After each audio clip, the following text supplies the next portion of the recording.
Hey guys, welcome back to The Rewind. I am your host, Rachel Silvestrini, and joined with my co-hosts, Maxwell and Lindsey. It's so good to have the gang back together, guys. How's everyone doing? I know, it's been so long. It's been so long. Although, to be fair, Rachel, you and I were literally together a week ago in Florida on the beach. It was one of my favorite days in a long time. I love you so much, and I miss you already. I know, and just want to hold your hand. And literally, the 4 days before that, I was with Lindsey in Florida for a wedding. So it's like the fact that the three of us didn't get to be together in Florida is like causing a great pain. We were like crossing ships in the wind. Yep. Yes. What's it? Ships in the night. Yeah. Ships in the night, just drifting past each other. It happens. But I mean, that's kind of what the best part about friendship is like you can almost see each other, but still love each other so much. And that's the thing, Rachel, is we hadn't seen each other in person in like a year and a half, and it felt like we had seen each other yesterday. It was just like, oh yeah, this is one of my best friends. I love her. Let's fucking go. Oh, sorry. I can curse, of course. Let's fucking go. And I mean, the best part of hanging out with Maxwell was at the end of the night, they all came back to the action house and he's sitting on the couch and I was petting Amber's head and he goes, "What about me?" And so I literally curled up in his lap and just pet his face. I was like, "I miss you, boo boo." She did. It's a wonderful moment. Well, moving on from this Love Fest, let's go on to our Love Fest for Zoey's, because last week we covered 2 episodes very rapidly, I might say, in very distinct order. Well, it went very well. We would fucking cliff notes it like crazy. And so this week we are dealing with Zoey's Extraordinary Mystery, which I honestly forgot about the title before the episode started. And the thing that really threw me, I think, at the beginning was her greeting towards the intro. Because we're so used to her or somebody addressing the camera being like, "What the fuck?" And then you hear the whammy bar. Yep. And it cuts in. And I literally, my note is, what just happened to the intro? So things happen. And, we apparently this episode takes place weeks ahead, 3 to 6 weeks since last episode. Because we start off in a very nice way.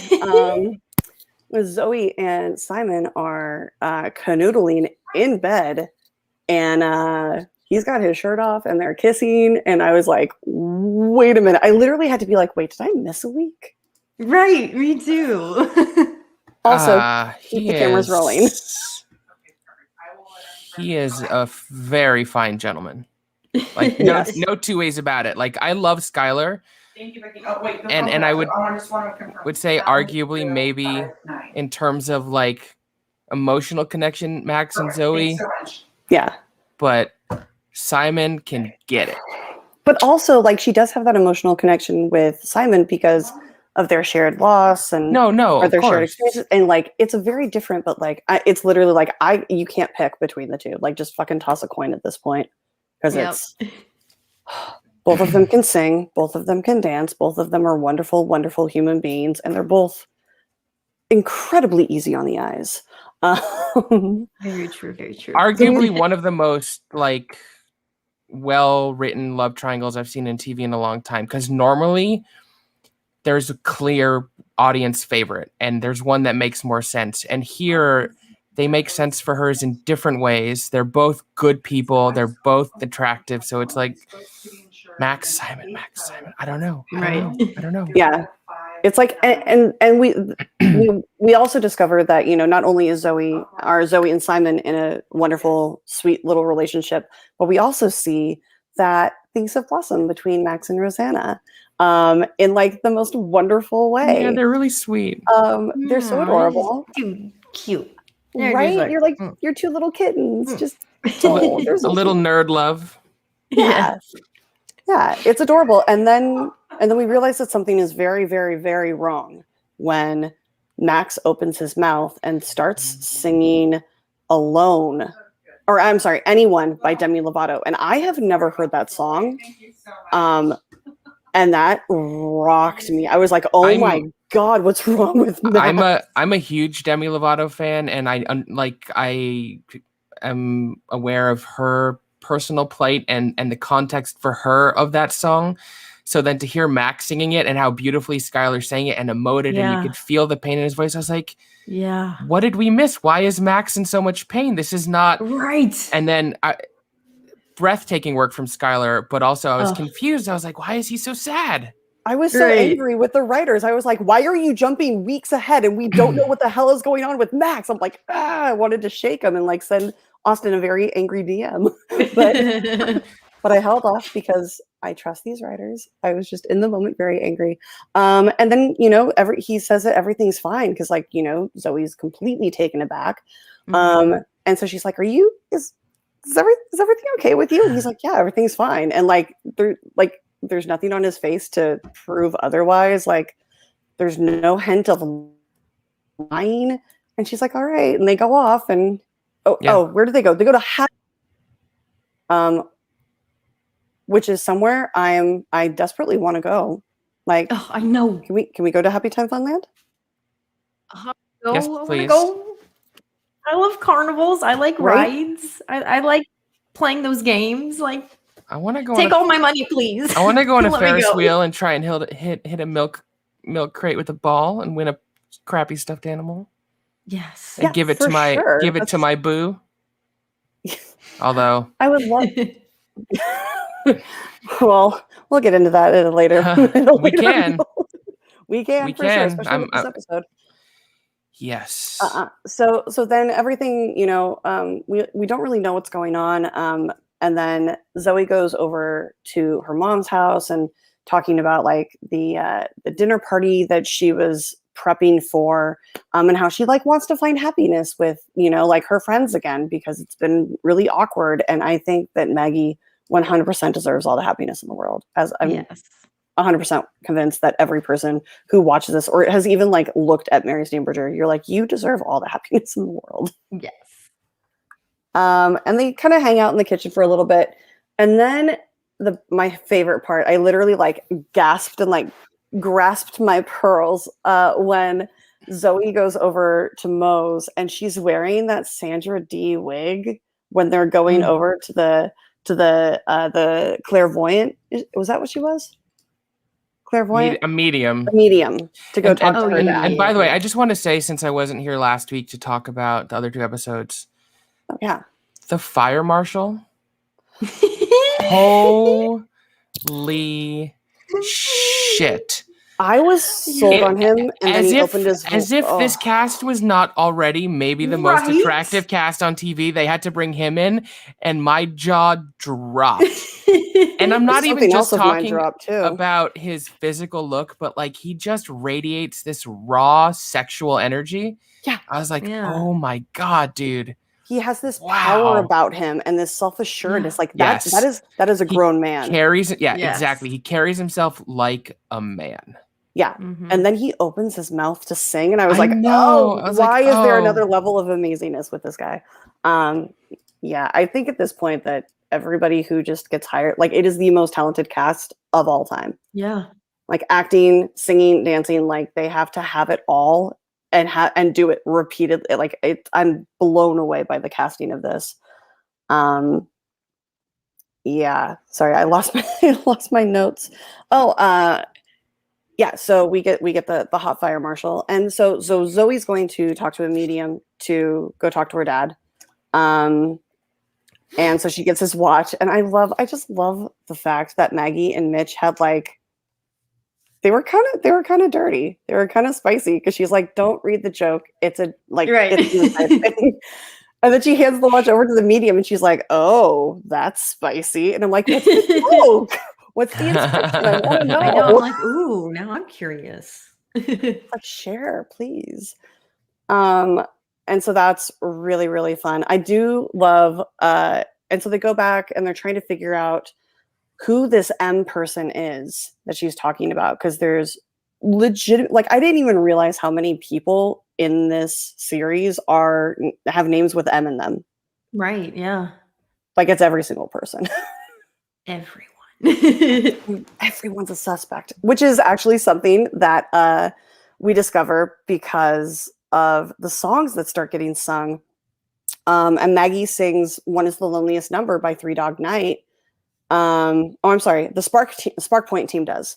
And that ends up being Maggie's song, but she gets really confused because, you know, she goes into Spark Point to talk to the teams about like their different takes on the phone, and one wants to go big and one wants to go small. And I am all here. Do we need to come up with a name for Tobin and Mackenzie? We do. Tokenzie? I was thinking it's either Mackin or Tobenzie. Tobenzie. Tobenzie, I really like. I also just like adorable. Yeah, they're just so True. sweet because they are so sweet. Like I've been standing this couple like since she was introduced, and before we even knew her name, I was like, I like her. I want her to like become friends with Tobin and like have something fun happen there. Real happy that that's perfect. Moving forward. But then, you know, they sing the one is the loneliest number, and it's like that's really weird. Which is a favorite song of mine, especially because it's used in my favorite movie, Magnolia. So I got really excited that they were using it. But once again, I was like, the context of the scene and the song does not make any sense at all. What is it? I was like, wait, am I more high than I thought I was? What's happening here? Was that one edible way stronger than the rest of them? Right. I was like, what's that? Okay, it's not just me. It's not just that. So then she goes back to Mo, and like Mo is really getting ready to sit in for and enjoy an SVU marathon. Which I mean, who of us hasn't prepared themselves in such a way? And so they start like she attacks this whole issue like she is a cop, and so she has the board and like the stickers. When Mo revealed his murder board, I was like, that would be me. I'm done. Let's go. Let's solve a crime. I was doing it on my phone. I was like, okay, so we're gonna do this, and this goes to here, and this goes to here. Like it's like the Charlie Day meme from It's like when he was like, you know, trying to figure everything out. That was exactly that. Yeah, it's all connected. And then we go back to Maggie after her dinner party, and she kind of like is really sad because none of her friends really know how to deal with her and interact with her since Mitch has been gone, and they're talking about all these things. And I love at one point she goes, yeah, and this couple was talking about their tennis tournament, and like Zoey just goes, so who won? And she's like, I don't know, I blacked out. Like yeah. Like it just which just made me real sad because like Maggie, like we said, deserves all the happiness, but also like I called it from day one as soon as we found out. As soon as Andrew let it slip a few weeks ago that a certain guest is going to be on next week that we got confirmed. I was like, okay, so Maggie just needs to like throw a dinner party and have Bernie over. We all just need to throw a dinner party and have Bernie over. Oh, yes. Like whatever may be ailing you, Bernie can fix. Yeah. That's it. That's all there's to it. Like, I don't care if the ice cream at the end of the night has cyanide in it. I will be happy. Yeah, I completely agree. I think this is one of the best episodes from season 2 so far. I agree. If I actually thought this might be my favorite. If not, then maybe top 2 so far of the season. Yeah, I think the break has kind of like thrown me off a little bit because I remember loving the like parts of the first half, but I don't really remember it. So as soon as this season's over, I'm going to go rewatch everything. I'll say this, and you know, keeping fully in mind that I adore this show, but I think when you talk about things, it's fair to also be critical. I think the first season had such a clear overall narrative drive regarding Zoe's father, and this season has not had that. So it has been a little messy, but it's also done a really increasingly good job of balancing everything, and it's starting to come together how all of these different elements are forming this whole thing. And it doesn't need, like, a show like this doesn't need to have a clear drive. It's just because the first season had that, I think as viewers just had to adjust a little bit to the new type of storytelling they're doing.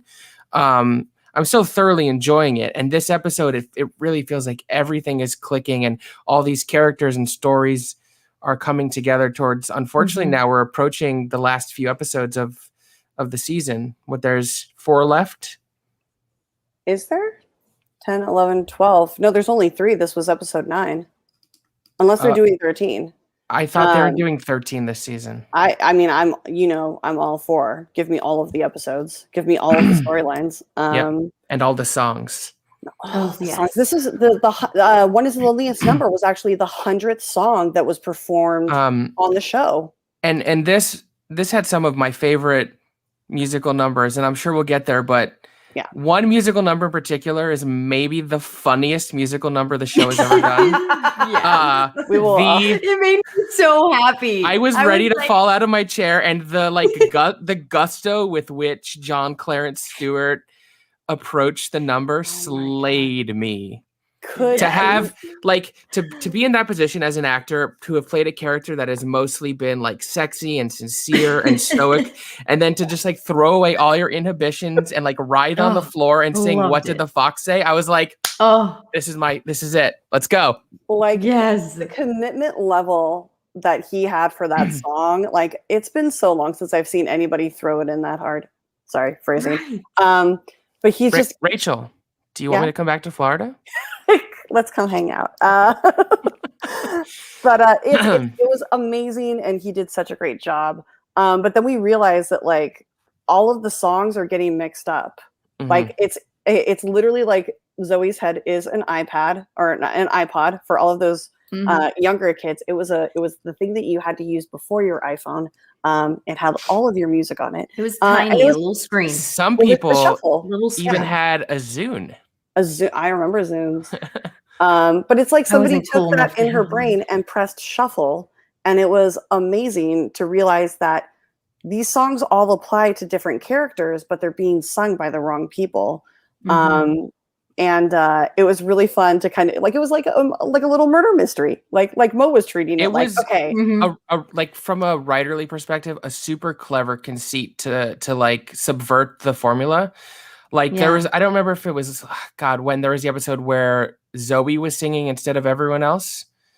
And so this was another way to sort of twist the way her heart song powers works. And I thought it was so clever and well executed. Yeah. I'm loving watching every episode where the writers get to flex. And guys, we have a special guest. Hey buddy, what's up? Oh, hello. I just love that I can send you and be like, hey, you want to come hang out? And you're like, sure. Yeah, I just wanted to pop in, say hi really quick. I have like a bunch of errands to do today, but I was like, yo, yes, Link, got it, let's go. We are deeply in love with, what did we call you guys? Tabenzi? Tabenzi. Tabenzi? Yeah. It was either that or Makobin, but I like Tabenzi better. I think Tabenzi McTobin? Was it McTobin? McTobin?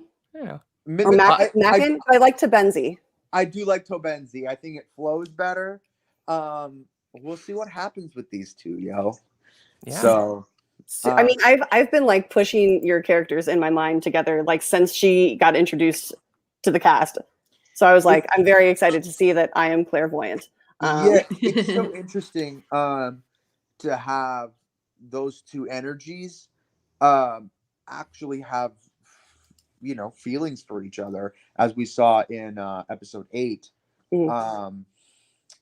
So I find it like really interesting on how they decide to communicate those, and so I guess we'll see what happens. Yeah I love the little like schoolyard energy that like you pull her pigtail and like she like empties your school books and like totally, it's like that, like the early stages of something, of like, it's like, it's exciting. It's like, that person, can infuriate you, but also is like at the next moment, you're just like, well, I'm feeling something here. And so what a gift to play as an actor, by the way. And Morgan Taylor Campbell is amazing, and I love working with her because she gives me so much behavior to work off of, and she is so lovely, and every take is so different. And I'm just, as soon as the cameras were rolling, I was like, I wonder what she's going to give me this take.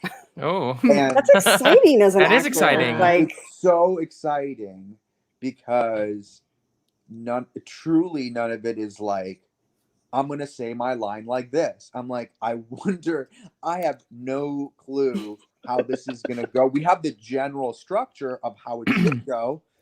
And sometimes it falls off the rails and it's brilliant and we use it. And sometimes it's like, whoa, this went to a completely different, unusable direction. But what's exciting is it's all truthful because it's all in the moment. And that's what's so exciting working with her. And she's really, really great. I was trying to find her on Twitter to send her the link, but she apparently does not exist on Twitter. So yeah, she doesn't exist. So yeah, she's like an enigma. She's quite the enigma. Yeah.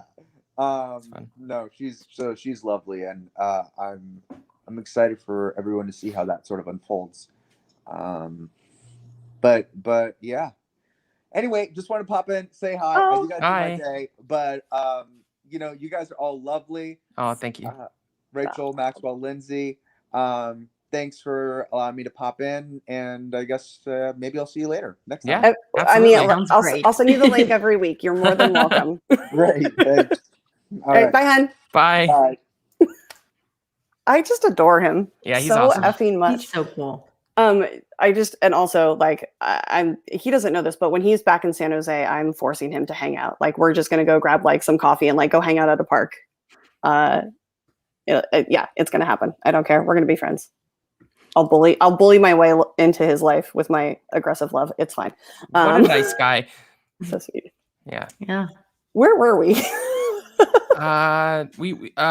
We were talking about the clever writing conceit of the heart songs applying to different people and how just so clever to subvert the formula. And I think for these actors, especially, a lot of them have gotten to sing songs that operate in the same idiom, and to now be able to sing songs maybe outside of their normal style or mood was probably really fun for them, especially John with the Fox song, which was just like, again, I cannot sing the praises high enough. Like that's should be Emmy nominated for supporting actor moment, in my opinion. Yeah. If even just for that, like 25 seconds of him singing, like 100%. Yep.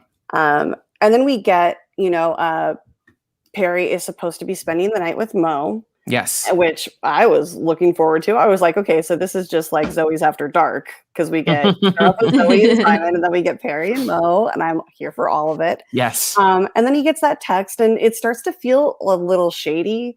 And I love how they do that, like as if it's from Mo's perspective. Like you don't really know if the reason why he keeps leaving and keeps getting called away is actually because of his kids, or if there's like something emotional that's keeping him from like super committing to Mo. And so literally my note was like, please don't tell me Perry isn't who he says he is. Because like I want them to work out, and it's so great. And I'm so glad that like my suspicions were not confirmed. And so, he leaves, and Mo's very upset about it, because when you're not a parent, it's a tough deal to understand what it's like to be a single parent, especially one who's just going through a divorce. Hi, Catherine. She says you're on during the day for this Midwestern girl. It's super excited, especially since I just watched the episode this morning. Yeah, it airs an hour later now on Sundays, which means for us East Coasters, it would be starting at 1 a.m. We would be starting at 1 a.m. Yeah. I kind of like doing it this way a little better, if I'm being honest. Yeah. Me too. I think we might continue doing it this way. Right. Because even when I go back to the West Coast, like it's still like, it would still be like, okay, so the show's on until 10:15, and then you have to like go on live at 10:15, and like I just want to like wash my face and go to bed at that point. So this might become a much better option for all of us. So we find out, Perry is up in the air and Mo's angry. Which I get to an extent. It's always tough when you're in a new relationship with someone, how much, and I think that was actually a great through line of this episode. How much do you reveal early on? Because there's things that we all carry. We all have our own baggage. We all have our own past experiences, whether it be his kids or in the case of Max's girlfriend, her sobriety, etc. At what point in a relationship do you share it, and how does it affect the way that you two will connect? So I thought that was really beautifully written. Yeah, and how does it affect your future, whether you tell them now or whether you don't tell them and they find out later? Like, is that going to be a big deal? I don't think there's a right answer. It's case by case, you know. Yeah. Theoretically, if you told someone who you just started dating that you have kids, it could scare them away. But if you tell them later, they could be mad that you kept it. It's impossible. There's no right way to do it. And there's no right answer for any of these, like for any option that pops up. Like you just have to play it by ear, figure out who you are as a person, figure out who they are as a person, and just kind of go from there. And it's always going to be a leap of faith because you're trusting them and you're putting yourself out there in one of the most vulnerable ways possible. And so it really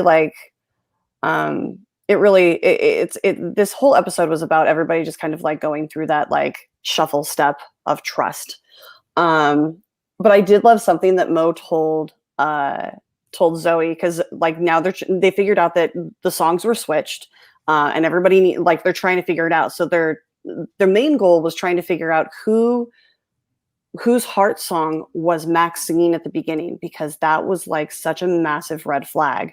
And so Mo gives her the best advice to harass her friends until they burst into musical numbers. And I'm like, I too like to harass my friends until they burst into musical numbers. I have experienced this firsthand on numerous occasions. It's true. And you always pull through for me. To be fair, it takes very little to convince me to burst into a musical number. Oh yeah, there's the harassment is, hey Max, here's your cue. I don't have control here, but what Brandy said in the chat, I really agree. I feel Zoey has to tell Simon soon or it'll be a disaster. You know, I think I sort of thought she was going to tell him this episode, and then she didn't. I'm really scared actually for her to wait any longer because of the connection that she and Simon has, and he literally talks about it all the time. Is so her much insight to him, and so much of the foundation of their relationship, going back to the pilot, was her hearing his sad song and her ability to understand what he's going through. He always thought was a connection of a deeper level. And I'm not saying they don't have that connection, but I think at this point she owes it to him to explain how and why. Yeah. And I could definitely see that being sort of a season ending cliffhangery type thing. Yeah. And I mean, she talks with Max about it because, you know, he was in a relationship with her when he knew that she could hear his inner thoughts, and it like he said, it made the relationship very uneven. And so like that's another thing you have to take into consideration. But I think because the entire foundation of their friendship is based on the fact that she could hear his thoughts, and it just happened to be a coincidence that she was also going through something that he was going through with losing her dad, and he had already lost his dad. Like that's just kind of a situational thing, whereas her powers were the reason that she started talking to him. Like it wasn't because she found out that his dad was dead. She found out his dad was dead because of her powers, which started their entire relationship. So it's oh God, it's going to be so rough. I know I'm going to cry. I mean, I cry at everything, so it's fine. And then they go to, Max and Rose are going to like this art show that is all about media that has been that isn't like no longer available, like tech that doesn't exist anymore because it's. And so I like old. how Zoey was like, I can literally get all this art out of my closet. I was like, me too, girl. Like, half of these exhibits are in my closet right now. But my favorite part was when the artist like tapped his glass and was like, please pay attention to me. And I was like, wow, artist on the nose. Like it's just so perfect. And then Rose has her song. Oh, wait a minute. Oh, we passed Maggie. Maggie was singing I Can Do Anything Better Than You and singing both parts, which is what clued Zoey into the fact that the songs were switching. I don't think Mary Steenburgen has gotten enough musical numbers, so that she got this. Another one where it clearly must have been so fun to like do both parts. And then when you realize that that's the song that they should have been singing at Spark Point, I was like, yes. Yep. It's so, I mean, she's wonderful, but to be able to carry off something like that, it's silly and wonderful and like a little schizophrenic. So it was great to watch her do that. And then Zoey goes over to talk to Mo, who bursts into the song that we were talking about earlier. Or no, this was my favorite song of like not my favorite song. It's so good. They're just all so good. But Mo starts singing "The More I Drink, the More I Drink" by Blake Shelton. And like Yes. the fact that she walks away from the door talking to Henry and like pops like a stalk of wheat in her mouth and like walks around her house like that while she's singing "The More I Drink, the More I Drink." It's just amazing. And we find out we get confirmation at the art show that it is Rose's song. And it's really sweet, like and it is really hard when you, especially with Rose and Max, because their relationship has a basis from like childhood. And now they're both adults and they've both changed. I mean, they're both fundamentally, I'm sure, still the same people, but like Rose said, like they've lived lives and experienced things. And, she was really scared to alter his vision of her that he had in his mind because of the past that she had with drinking. And so now she's sober. And I really did love that little pep talk. Like you could tell that there was like no animosity between them. There was no like jealousy or judging on Zoe's part for Rose. And I think I really like their relationship too. I like the friendliness between them because it doesn't just fake. She's being supportive when she doesn't necessarily have to be. And it's yeah. So I'm really excited about that. And then we get, so now they're still trying to like narrow down all of the songs. And at one point I was actually curious if it was actually a 1-to-1 swap instead of like, because the Spark Point team sang Maggie's song and Maggie sang theirs. I was curious if the last 3 songs were going to be a triangle. Cause I was like, whose song did Max sing?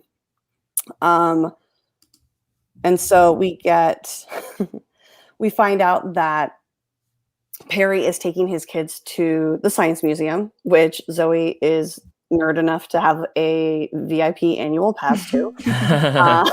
And I love her for that. She took it out to show it. She's like, I'm not going to brag or anything, but VIP status. I was like, you get it, girl. That's a great museum too. And then instead of Perry singing his heart song, we get his son singing. Oh my Lord. Okay, look. Oh my gosh. I won't lie. There was a little second where it was a little creepy that this kid was singing this song basically to Zoey. And I was like, but holy hell can this kid blow. Oh, his voice and control and his run the whole entire world. Unreal. I was floored by his vocal performance. And I want to believe that Jane wasn't even acting in that moment, because if you watch, her face is just like, oh my God. You don't need to act, because he's just like, oh my. See, Brandy gets it. She says, I have a VIP annual pass to Our Nature and Science. There you go. Dude, I've actually been to the museum that they're referencing, and it is amazing. It is 100%, like if you're nearby, it is 100% worth the annual pass for. But yeah, this kid just breaks out into songs, starts singing Love on the Brain by Rihanna, and like, oh, that's a great song too. Yeah. Oh my God. And he is killing it. Oh, like unreal. Good. Like he gets on the counter and does a spin. I'm like, oh man, they didn't have to. Okay. All right. Show's over. This is great. Oh my goodness. And having a great time. And it's so good. And then, we get the scene where they've basically figured everybody's out except for Max's. And when Zoey had gone to the art show, she had actually bailed on Simon because apparently he's like a woodworker, because he's not, sexy enough. He also builds things with his hands. And so he was supposed to go to the woodworking club or whatever that he's a part of. Has to cancel. Elite club. Like the elite wood building club. And he's a little sad about it, but she, is like so focused on figuring out this mystery that she has in her hands. And so she cancels, and she goes to apologize to him, and he brings out the stool that he made for her so that she could reach the clothes in the top of her closet, and then she uses it to stand on and kiss him. And I'm like, can we just stop? Like you're giving me diabetes. This is so sweet. In like the best possible way. But they're just so adorable. And then she goes to tell him, and she wants to share her secrets, and she shares so many other things, and then Simon shares some other secrets, and then he says, thank you for sharing all of your secrets with me. Yeah. And I was like, oh, I know, it hurt. It really hurt. Yeah. Oh, that one tiny 3-letter word just is like an arrow to the heart, just super precision through the rib cage right there. It's just, oh God, it's going to come back and be so messy. And I'm going to just. I was sort of alluding to earlier, I feel like a big part of the last few episodes of season 2 is going to be Zoey figuring out how and when to tell Simon. And I don't think it's going to go well. It can't go well. I mean, it might get better, but I agree with you. I think season 2 is going to end with Zoey and Simon like taking a break or breaking up outright because he feels betrayed, and it's going to be real messy and sad. And then something's going to happen, and we're going to be like, no, give me more episodes. Because the writers are just that masochistic, and they have me hook, line, and sinker. And then we get Maggie coming out to Maximo's. And I love Maggie coming out into public with everybody and hanging out with the girls, but I really miss and want more of Max and Maggie, because I feel like Zoe's house was kind of like a calm port in the storm for him. Like, we know that he doesn't have the best relationship with his dad. We know that he got super close with Mitch, and it's impossible to not get close with Maggie if you're close with Mitch and Zoey. You can't. It's a package deal. They're all wonderful. And so I would love to see them hang out a little bit more. I would love to see Maggie like maybe get hired as like Maximo's manager. So she has something to do, and then we get interactions with Maggie and Mo and Max, and it would just be amazing. Wow, so much alliteration. So many M names, which oh yeah, I wonder why. And then while they're all standing around, the power flickers like it did during The Medium, when she went to go see The Medium, and then she runs back and grabs a case of, she calls it fizzy water, which is, nobody over 7 calls it fizzy water, but I'll get to it. Runs over to the medium's house, asks about it, and then she figures out that she's literally been ignoring something from somebody very dear to her, very close to her. And then the last scene, that like this episode was so lighthearted and so wonderfully like cheeky.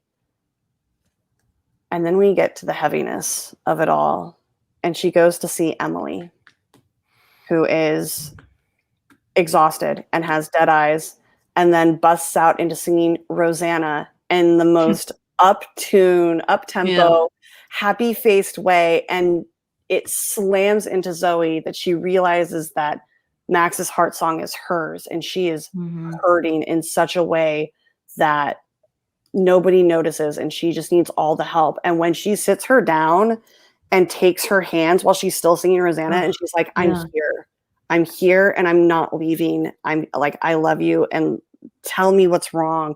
And then she just starts breaking down, and then starts going back to her song of Anyone.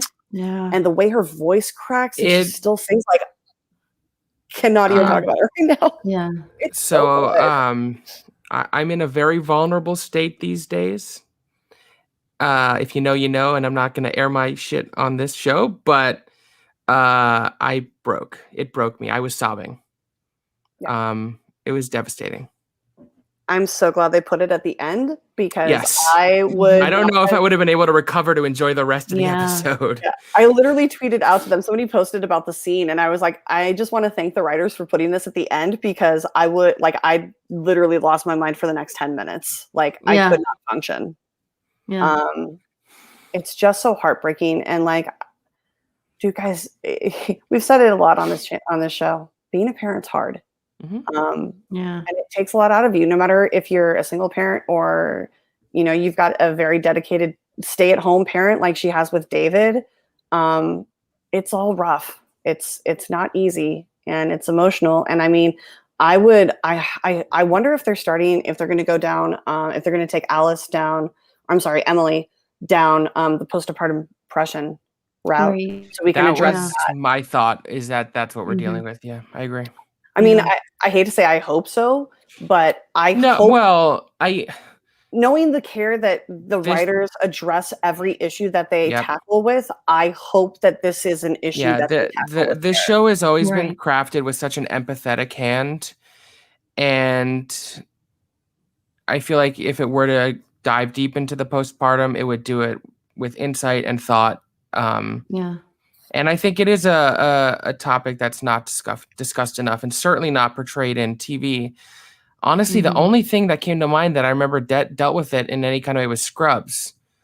Oh yeah. And beyond that, I'm trying to rack my brain, and I can't think of anything that really. So yeah. I mean, I know Friends dealt with infertility, like, I mean, everybody gives Friends shit because I mean, it's really hard to go back with a 2021 mentality and watch that and be like not cringe because I still love it for many reasons, but it's problematic. Yeah, it has its problems, but when you go back and watch those episodes with Monica and Chandler, like realizing that they're not going to have babies, like that one scene when the doctor calls and Chandler picks up the phone and like takes the call and then has to tell Monica that neither of them are able to like it's not one or the other, it's both of them, and that they are probably not going to be able to genetically have children. Like that scene breaks your heart, and it's not something that I remember ever seeing before then. Brandy, dude, all of the crying. Rose's voice, you know, and that's I cried every episode in the first season. And this season, it's been different. I haven't cried, but this one.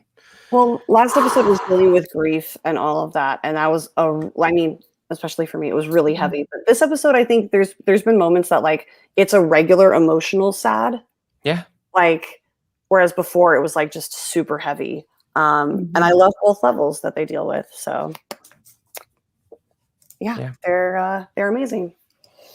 And then we get the ending scene, or we get the post-credit scene for the look ahead of next week. Did you guys see this? I didn't, but I don't mind if you tell me what I don't mind either.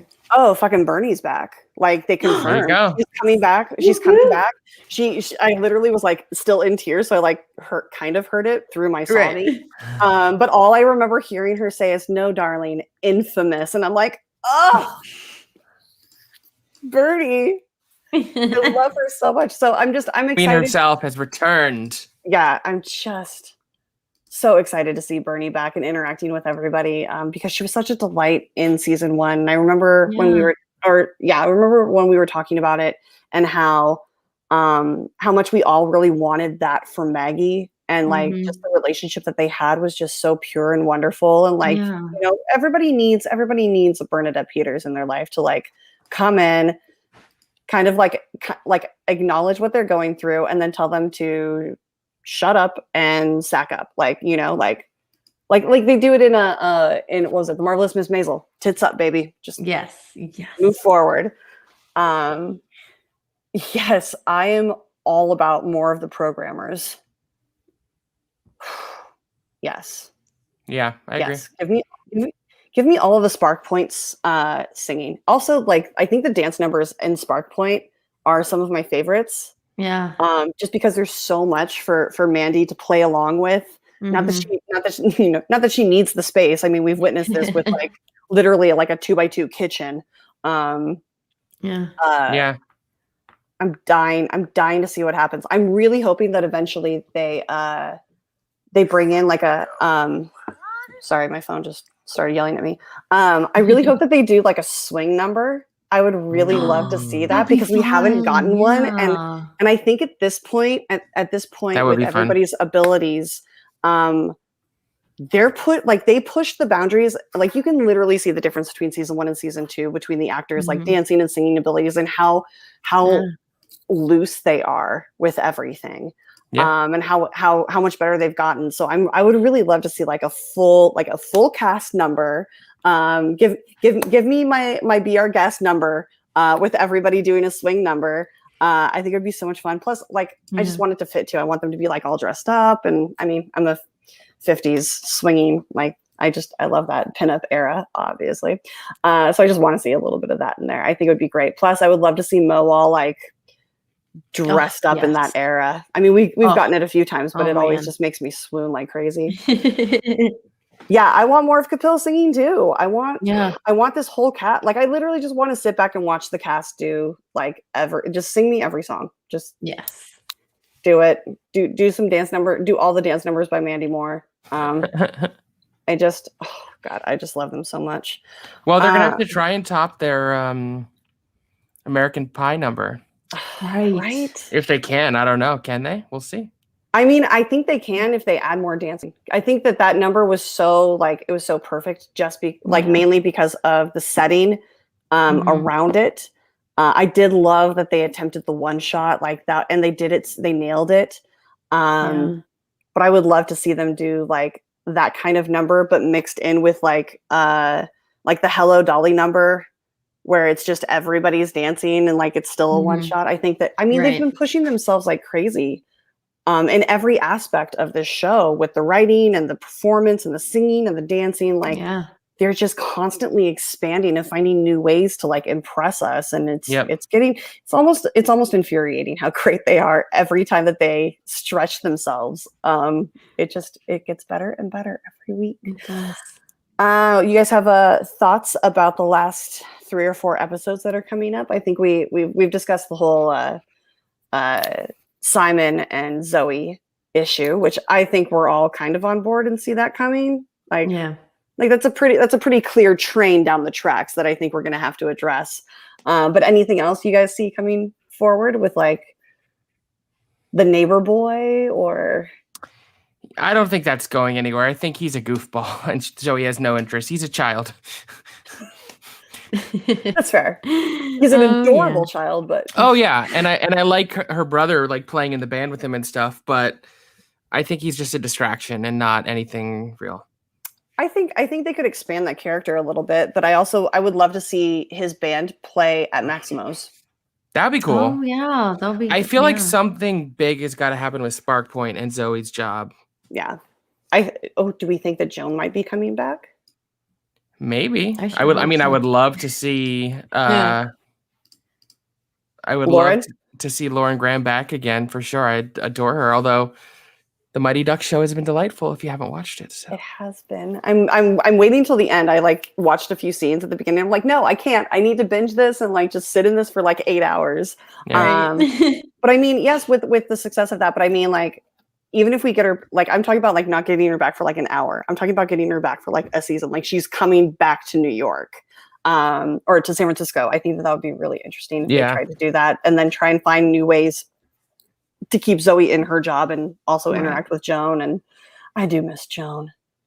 Plus, when we get to see not Tobin, Leif, kind of deal with what he's going through. Like I want to see more of Leif too. Yeah.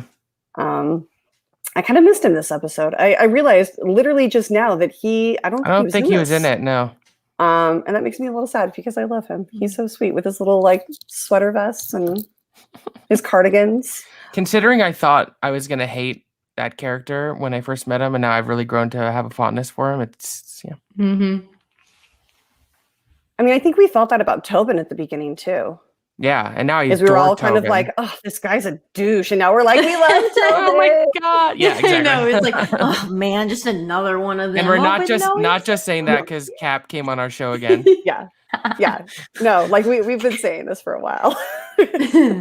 I mean, we do love Cap too, so it's nice to get him on. We're team. Very much so. Benzie. We are team Benzie. I think we need to start the hashtag. Yes. Yeah, I almost started it last night, and I was like, no, I'm going to save it for after the show, and then we can send everybody. There we go. To our Hashtag page. Toe Benzie. Toe Benzie. Hold on, I'll put it in the chat, and then everybody can just like copy it. Okay, so we like to finish off the episodes with kind of relating to heart songs, and we haven't checked in with each other a lot recently, outside of texting and video chats until like 5 o'clock in the morning because we have nothing else to do. So we just wanted to check in, and wanted to talk about what your heart song would be, like right now, like in this moment. What is your heart song telling you? What would you be singing to Zoey? Max, do you want to start? Sure. So my heart song right now would be "California Kids" by Weezer. Ooh, I like that. Jeez, yeah. I mean, you gotta love some Rivers Cuomo. Oh yeah, I adore Weezer with all my heart. They're one of my favorites, and this song just this past couple weeks has really been helping me through some stuff, and yeah, it's good stuff. All right, Lindsey, what would your heart song be? It's a great question. The only thing that's coming to mind is was it September by Earth, Wind and Fire? That's fine. That's a groovy ass song. It's a great track. Yeah. I mean, it's fun and exciting. And it's just a good song. It also So literally. I like it. Hi, Bruce. And Bruce is like, oh, I love it. I mean, to be fair, you said September by Earth, Wind and Fire, and I literally almost started doing this. Because you can't. Do you remember? Well, I can't think of that song also without thinking of those videos that that guy Demi does every year, that he just one-ups him every year. The best. It's so fucking good. You know, this last year, Alex Marzonia, my old roommate and love, I adore him. We know who Alex is. He was, well, for our other listeners who do not know who Alex is, Alex was, we lived in Glendale, and he was driving around somewhere, running errands and picking things up. And he literally passed by a corner where he was filming his next video for that year. And he was like, I should have stopped and said hi. I'm like, yeah, you should have. You would have ended up in the video, because we're all dear friends. I think my heart song, especially after this last week of getting to see you guys and hang out with like such dear friends, I think my heart song is "How Do I Live Without You" by Trisha Yearwood. Oh, Rachel. I know. I'm just a big old fucking teddy bear stat. It literally just like this whole year's been so rough, and getting through it has been, I give a very large credit to you guys and my friends and everybody who has been there for each other and helped each other, and more importantly helped me, because I'm selfish about this. And so like just getting to see you guys after all of that time, and just really like literally the act of hugging. Like I don't think I let Lindsey walk into the house before I like tackled her when she showed up after like a 9-hour drive down to Florida. And then I like ran down the stairs and like hugged Max when I first saw him, because I miss you guys and I love you. And it just really like made me start thinking about how important you guys are and how much I love you. So my heart song is "How Do I Live Without You" by Trisha It's mutual, Rachel. I know, I love you guys. And on that happy note, I love that our episodes are getting like super concise and wonderful, and we have all these great deep discussions. I think we're going to keep this time for next week, if this works for you. So we'll just keep doing Mondays at 1 p.m. Pacific, 4 p.m. Eastern. I will update the thumbnail and we can send that out to everybody. I'll make sure and send it to Cap so he can let the cast know. And also maybe we can get the actress who plays, I can't recall her name right now, but the girl who plays Mackenzie. I would love to get her from on. my lips to the goddess's ears. We will get Jane on the show before the end of the season. It's going to happen. I 100% believe that. I mean, weirder things have happened, right? Like, that's very true. Maybe we can get Austin back on the show and get a few more people. I would love to get Jane and Alex on at some point this season. That would just, I would. I mean, if we had Alex, I think I would just be like, bleh, bleh, bleh, you are ridiculous. I don't know what to say. I just want to be like, when are we going shopping? Because I need you to dress me. And I'm just like, literally every time there's an episode, I tag him, and I'm like, oh my god, your outfits, like, love them. Shopping, and he responded with yes one time, and I was like, that's a contract. Oh, Kaylee, My Story by Brandi Carlile. Oh, that's a good one. Good one. Oh, Brandi Carlile hasn't been mentioned. I haven't heard that name in a while. But she's really great. I remember seeing her in concert a while. So we'll be back next Monday at 1 p.m. Pacific, 4 p.m. Eastern. We'll tweet out all of the fun stuff. We'll try and get everybody in. But until then, take care of yourselves. Get those shots. Wear your masks still. Keep washing your hands, because if you take care of yourself, then we all get to hang out vaccinated. I would have kissed you on the mouth before then anyway. I don't care. I love you too much. And I love you too, Lindsay. And I love you guys. And thank you guys for watching. Don't forget to like, subscribe, and tweet this out to everybody. Let everybody know. Let everybody know. We're just here having fun and literally just vomiting love all over everything involved with Zoey, because it's such a great show. It is. But you guys take care, and we will see you next week. Awkward dance.